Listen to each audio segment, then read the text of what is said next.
The second half of the season has begun, and you've got a perfect view right here from the On Fek Circle, presented by Jays from the Couch and spawned from the Jays from the Couch radio podcast.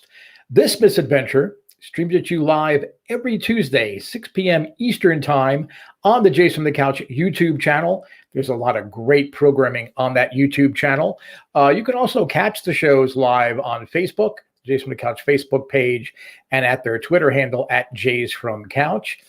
I am never shy and never shameless about retweeting or sharing on various platforms, so you can always go to the archives. But I recommend you go to the Jays from the Couch YouTube channel. Make sure you subscribe to Jays from the Couch, and then you can see all of the shows, not only here, the On Fek Circle, but my colleague Karen Suter has a show Thursdays, 6 p.m. Eastern Time on said YouTube channel, Sunny Side of the Dome. And quite frankly, if you're a Blue Jays fan and you're not listening to Sunny Side of the Dome or watching it or catching the replays, you're a dope. You're missing out on a lot.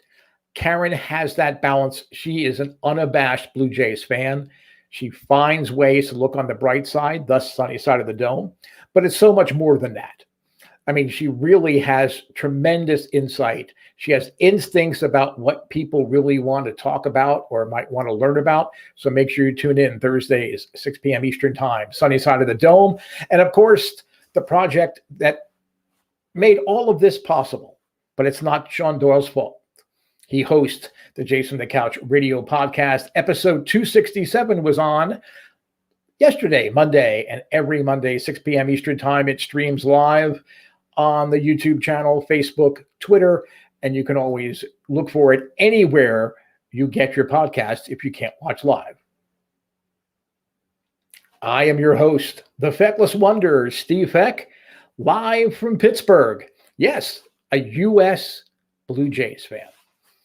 And when you watch Blue Jays games on TV, especially those of you north of the border, and you look around at the stadiums, you may wonder, are there actually U.S. Blue Jay fans? I mean, last night I was shocked there were so many Red Sox fans at Salem Field. I mean, when the Yankees are there or the Mets, I mean, you kind of understand the cable providers have been broadcasting in Buffalo for years. So it kind of makes sense. And in Dunedin, I mean, nobody's really from Dunedin or from Tampa Bay region or from Florida. They're all from somewhere. So when the Phillies were there and Tigers, whoever it would be, you expect to have more fans in the stands down there. Welcome to life as a Tampa Bay Ray.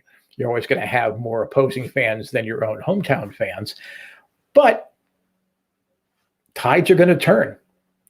July 30th, trade deadline day or weekend, the Blue Jays are going to be back at Rogers Center. And it's been a long wait for all of you. I understand that. I have to admit, I kind of agree with Ross Stripling, who came out before his start, if you want to call it a start, last night against the Red Sox, and called it crazy, because it is crazy to move 3 times in 1 year. It's absolutely crazy. That's why I have been advocating finish the season in Buffalo. It's not because I'm an ugly American. I mean, I am ugly and an American, but I'm not an ugly American. I'm a Blue Jay fan. I know they belong in Toronto. It's the Toronto Blue Jays, not the Buffalo Blue Jays, not the Dunedin Blue Jays. It is the Toronto Blue Jays. But from just sheer, see, I'm so flustered, I'm even knocking the microphone around. Just for sheer logistics and families and just settling in, I think the one move would have been enough, but I think it's terrific. Mark Shapiro deserves a parade down Yonge Street, in all honesty. For him to put all this together, pull all the sides in together, don't underestimate the union's input on this decision. They could have easily nixed it because of the split tier COVID restrictions based on whether you are fully vaccinated or not. Having to work with provincial and metropolitan and federal government officials, that could not have been easy. I am not a Canadian citizen, but I can only imagine that trying to get both federal, local, and provincial minds all on the same page has got to be as difficult as it is here in post-Trump America. And selling his team, saying you got to hang in here. You just have to hang in there. And something that's probably unspoken is that, remember that in 2019, Mark Shapiro became a Canadian citizen. I'm not sure Billy Beane or Chris Antonetti or Dave Dombrowski or name any GM now that is not a Canadian citizen. I'm not sure that he could have wielded as much influence in this decision as a Canadian GM. I mean, Mark Shapiro is all in. I mean, if you're going to become a citizen, and again, for doing businesses, it's not unique to Canada. United States, Japan has unbelievable restrictions. A lot of countries in the EU have restrictions. They want the head of the company or head of the operation to be a citizen of the country they're operating in. So Shapiro really pulled off, I will risk excommunication and call it a miracle, getting the Blue Jays back to Rogers Center. Now, before we go into the heart of the show, I want to encourage you to, if you're watching live on the YouTube channel, make sure you click like and subscribe for Jays from the Couch, but put in your comments. And the comments, we want them every week. But what I would like to have you start doing for this show is I want to share stories about how you became a Blue Jays fan. Maybe you're from Ontario and it's your local team. Maybe you were an Expos fan, and when they moved to Washington to become the Nationals, it was just a natural progression to become a Blue Jays fan. Still root for a Canadian-based team, but switching allegiance from the Expos to the Blue Jays. I want to hear your story. So on Facebook, on Twitter, here on the YouTube channel, in the comments during the show, please leave your comments. And even if you're watching this after the fact, you're watching it out of the archives, I want to know your story. We want to know your story so we can share that story. That's part of the culture that Jays from the Couch tries to nurture. And it's the segment that I have referred to as Blue Jays Way, which we always talk about at the end of the show. So please do. And if you have any other questions or comments or insults, whatever it might be, by all means, put those comments in as the shows are going on. Now, rather than just randomly ramble, I want to try to lend some legitimacy to my lunacy. And I'm going to call the opening segment Feckless Wonders, because I am the Feckless Wonder, and we have a new Twitter handle to support that, at Feckless Wonder. So we're going to open the show always with me sharing Feckless Wonders. And the first Feckless Wonder I have is, I wonder if the Jays are, say, 5 or 6 games out of the wild card spot as we head into the trade deadline on July 30th. And based on their performance against teams that are playoff contenders throughout the year, not just last night's debacle, those games are going to happen. You don't want them to happen against the Red Sox or the Rays or the Astros, the White Sox, Mets coming up. You don't want them happening against those teams, but they will occur. So let's say the Blue Jays are 5 or 6 games out of the wild card spot. Does Ross Atkins call the Oakland A's GM, David Forst? Maybe even encourage his buddy Mark Shapiro to call his buddy Billy Beane and say, we know it killed you to have to let Marcus Semien go. How about we send him back to Oakland, back to his home in Oakland? Because that is Marcus Semien's hometown. Now, before everybody totally goes crazy, I understand that he has had a tremendous season. It's overshadowed in many ways by Vladdy Guerrero's superhuman season that he's having, but he has had an unbelievable season. One that I will readily admit, we can add it to the 450,600,000 things that I've said that have proven to be wrong or stupid over the course of my time with Jace from the Couch and here on the On Fek Circle. No, I don't really think, I think everybody hoped he would hit like this. I don't think anybody really expected it. They wanted something between his 2019 near MVP season and an above average major league second baseman season. And he has far exceeded that. But he's only signed for 1 year.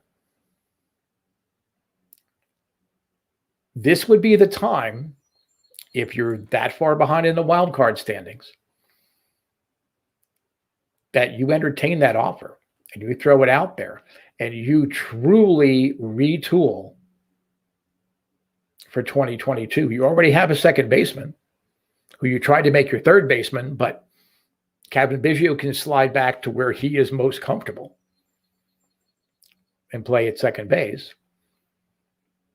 Espinal can handle third base for the remaining of the season. Maybe bring up Gabriel Marino. They've already tried it in the minors. Maybe in September, bring him up. See, can he really be a third baseman or any of the other young infielders?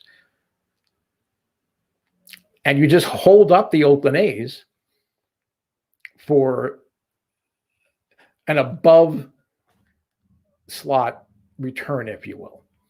And I especially bring this up because the A's are in a precarious situation. They have been pretty much constant playoff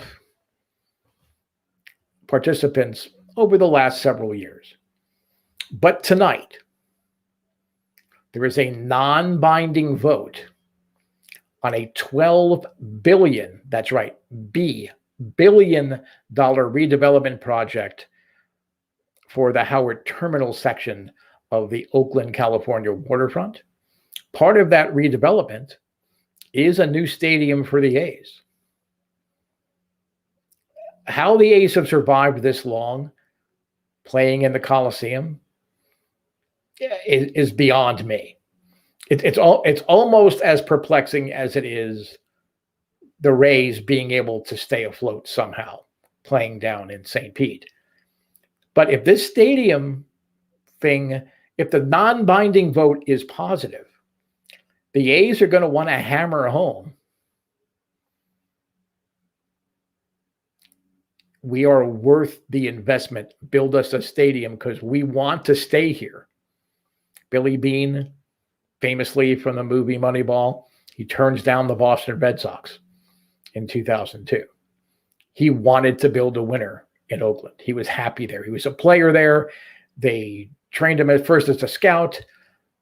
Sandy Alderson took him under his wing. He wanted to stay there. Similar to what the Mariners did in 95 when they had the stadium referendum and they turned it around and really went for it down the stretch, and they overtook the Angels and beat the Yankees in the playoffs and nearly made the World Series. The A's need to get at least to the ALCS, I would think, but I think they would love to get to the World Series as an emphasis.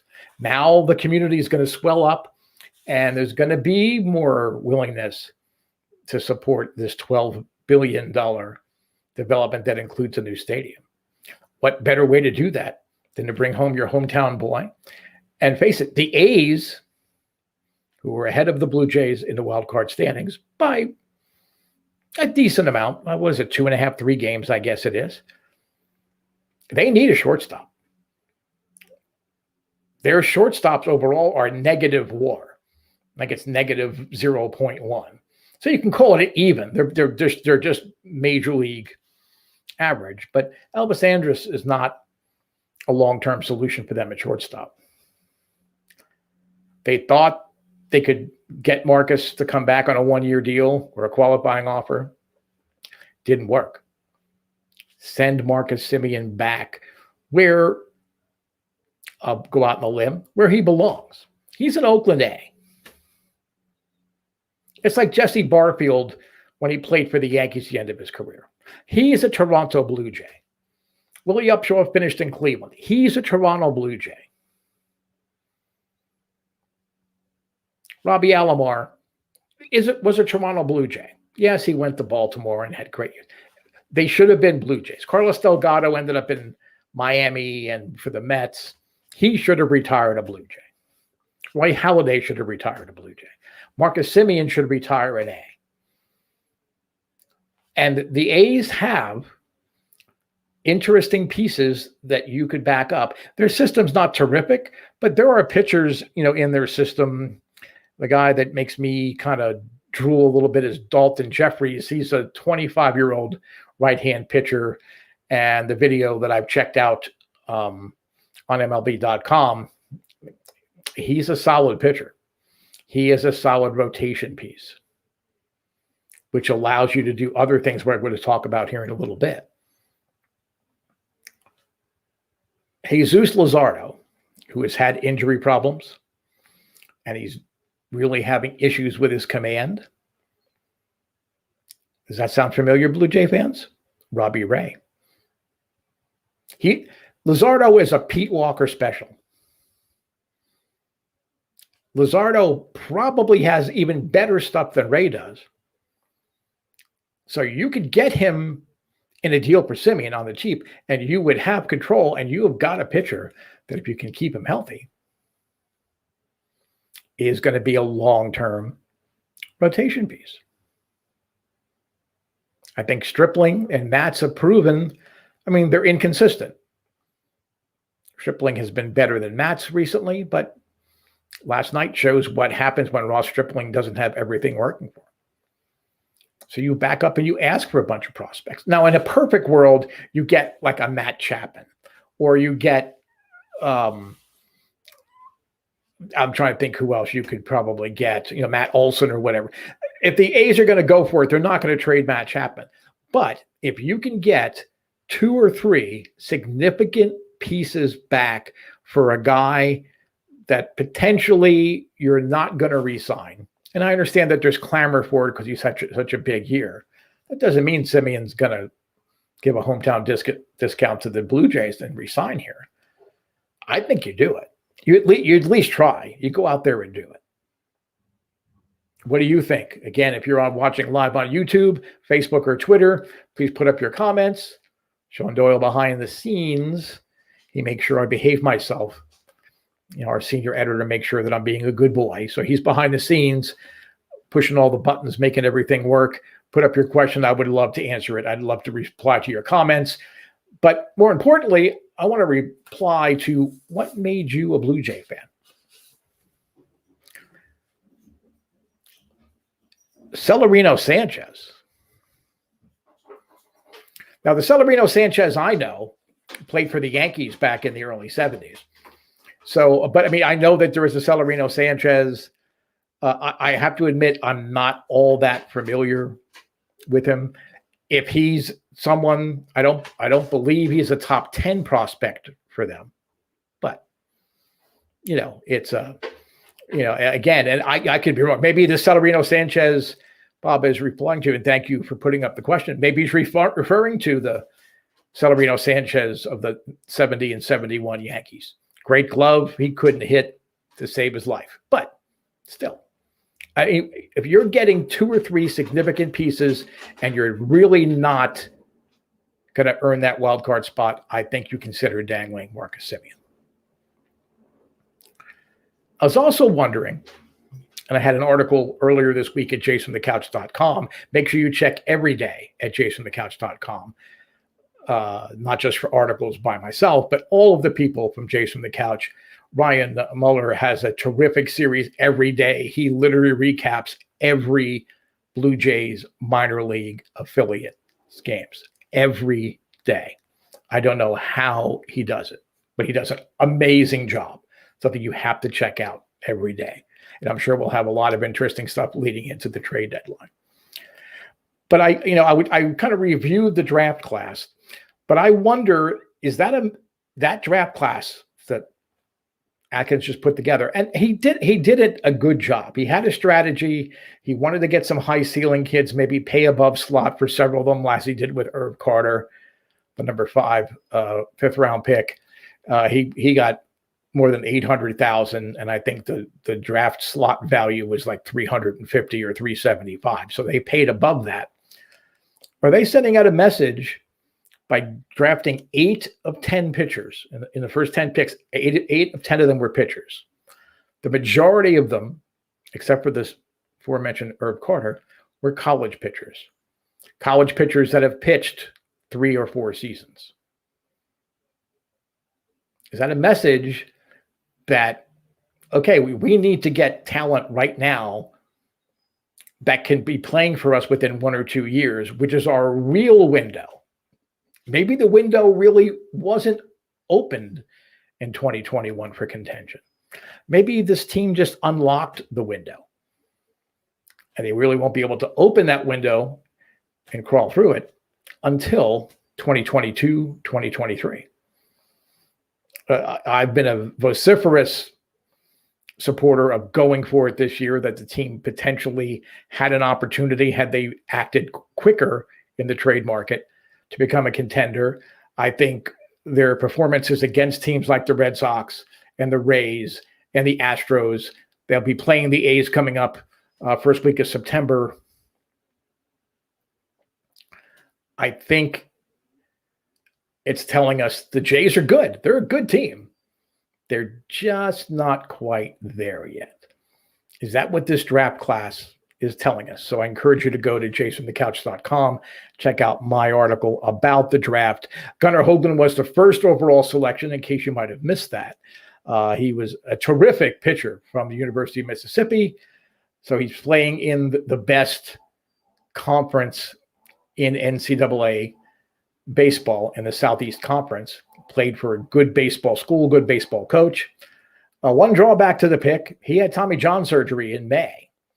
So at best case scenario, he's not going to pitch until maybe instructional league next year. So next fall. But really, I think because it's a very smooth motion, but it's more overhand than the majority of pitchers that you will see. I think that could slow down his recovery from Tommy John. Not that he can't recover, and he has just a huge ceiling. It's just you would need a really, really, like maybe a fire truck ladder to reach up to what his ceiling is. Good command. I just don't know physically, will he be able to come back to pitch in affiliated baseball next year? I think it might be 2023. So that's pushing that down the line. Chad Dallas from the University of Tennessee, I think, could be a bullpen arm next year. They picked up Riley Travada, who is a third baseman for the University of Dayton. He could be a major league third. He could be the Blue Jays third baseman of the future. He has raw power. He's incredibly fast. So in a lot of ways, you would kind of compare him to a Key Brian Hayes of the Pirates. He's not quite that good. Key Brian Hayes is the best third baseman in baseball right now, and this is his first full season. But he has got great range. He's got a strong, accurate throwing arm from third base. That is where Kevin Biggio fell short. Didn't have the strong arm, didn't have the accurate arm. So he's a potential starting third baseman as early as 2023. But is this draft telling us, hey, we're not quite ready yet, but we're gonna retool and get players that are going to be ready when we are truly playoff contenders. So Blue Jays Way, as I talked and encouraged you before, if you're watching live, maybe Robert, you want to come back on, or anyone, whether you do it live or you leave a comment if you're watching the recording of the show on YouTube, on Facebook, on Twitter. Why did you become a Blue Jay fan? And it's always fascinated me. I have a good friend who's a Blue Jays fan, and my team hasn't been doing well. I'm an American who has great love for Canada, so it just seemed like a natural choice for me. Thank you, Sarah, for contributing that. Yeah, I mean, again, it's amazing why people choose a team. It could be that it's just a friend. And that friend is just so enthusiastic and so involved with the team, in this case, the Blue Jays, almost through osmosis, you become that Blue Jay fan. And it's easy to become discouraged if your team isn't doing well. And I believe the team that Sarah may be referring to is the Pittsburgh Pirates. And I could do a 20-part mini-series just on the Pirates and how they have just squandered a terrific ballpark and terrific opportunity. But you get discouraged, so you find another team. As I referred to earlier with the Expos, they moved to Washington. They were the first Canadian major league team. They were the first team outside of the continuous 48 states to join Major League Baseball. So people my age quite easily could have been an Expo fan because they came in 69. Blue Jays didn't come in until 77. And you might have been rooted for both because Expos are in the National League. Blue Jays are in the American League. It is okay to root for more than one team if they're in different leagues. You can't be like a Red Sox fan and a Blue Jay fan, okay, because they're in the same division. And I say that because my story is I grew up a Red Sox fan. And I didn't grow up in Pittsburgh. I grew up in the New York, New Jersey metropolitan area. So you would think naturally I would be a Yankee or a Met fan or even a Phillies fan because I was able to watch on TV, not just turn it in the radio. I could watch on TV the Yankees, the Mets, and the Phillies every day. And on a really clear day, those 1 or 2 days a year in New York City where you're not like totally domed in by smog, you could pick up Red Sox games out of Connecticut at a Channel 8 in New Haven. But I was a Red Sox fan growing up. There were no Blue Jays, so you can't hold that against me. There were no Blue Jays then. That's how old I am. I go back where there were no Blue Jays. And Carl Yastrzemski, to me, was the major league player to watch. And honestly, I really rooted for players. I was almost an NBA fan as a kid, rooting for Major League Baseball. I was a player guy. Jim Bouton, Carl Yastrzemski, Tom Seaver, Don Money, just to name a couple of the guys growing up that were really big, to me. So I followed the Red Sox. Plus, it was great because it pissed off my Yankee friends. And I do have the fake choppers because I got beat up a lot by Yankee. And it was equal opportunity. Yankee fans, Met fans, and Philly fans. They all pretty much kicked my ass. But that's okay. I wore it as a badge of honor. And the Blue Jays came in 77. And I was intrigued. I had been to Toronto. My mom's family is from Ontario, primarily Western Ontario. So they would have grown up Tiger fans. And I couldn't be a Tiger fan. I just couldn't. Especially once Sparky Anderson got there, I could never be a Tiger fan. But Yaz was still there. So I was still following the Red Sox. I really didn't have a team in mind. If anything out of that expansion class in 77, I could have become a Mariners fan because I really intended to either serve out of Seattle, Tacoma in the Coast Guard or go to school at Western Washington State, which is in Bellingham, not far from Vancouver. Those plans didn't work out, but, those things happen. I started following the Blue Jays day by day when my high school mate, Mark Lamangelo, was traded from Houston to Toronto. So I was watching what's going on there. I went to several games up there. Mark didn't last long in Toronto. He pretty much acted his way out. But